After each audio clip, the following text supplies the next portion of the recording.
Yung nagba-viral sa TikTok na yung kawali, nilagay lang yung itlog or anong niluluto nila kung naluluto nga dito. Hindi ako makapaniwala kaya sinubukan ko. Makikita natin dito ngayon kung legit ba yun o hindi. Ayan guys, oh. May mantika na yan guys, oh. Ayan. Yung talaga mainit. Promise. Hindi ko pa nilalagay yung talong ngayon, oh. Talong guys, oh. Susubukan ko. Mamaya konti. Lalagay ko lang ng mantika eh. Tayo ko lang ha. Oh.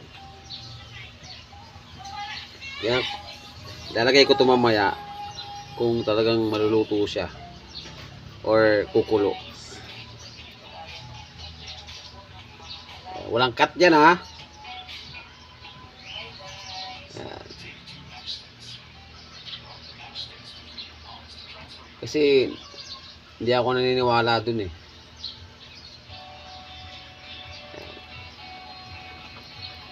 Dito natin mapapatunayan na kung legit nga yung ina-upload nila dun sa TikTok or hindi. Kapag ito kumulo dyan at nilagay ko yung itong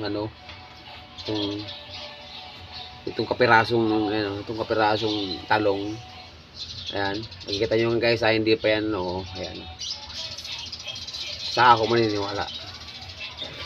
Ayan, aray ko, pwede na siguro. Pero hindi pa gaano mainit eh. Sila nga, hawakan ko nga. Hindi pa gaano mainit guys. Ayan o. Nahawakan ko pa.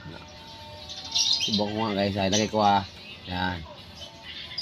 Lagay ko ganyan guys o. Ayan. Ayan ko lang siya dyan guys. Ayan. Titinan ko lang yan. Kukulo yan. Ayan. Kita ko yun. Tingnan ko talaga yan, oh.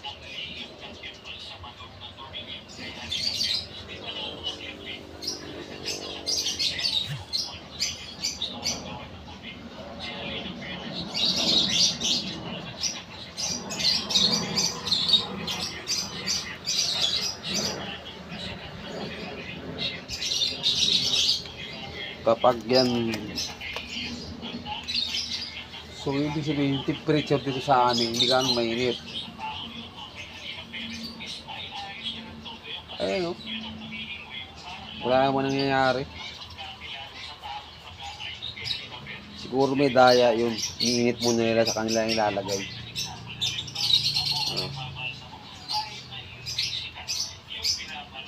COVID naman. Diba guys? So wala.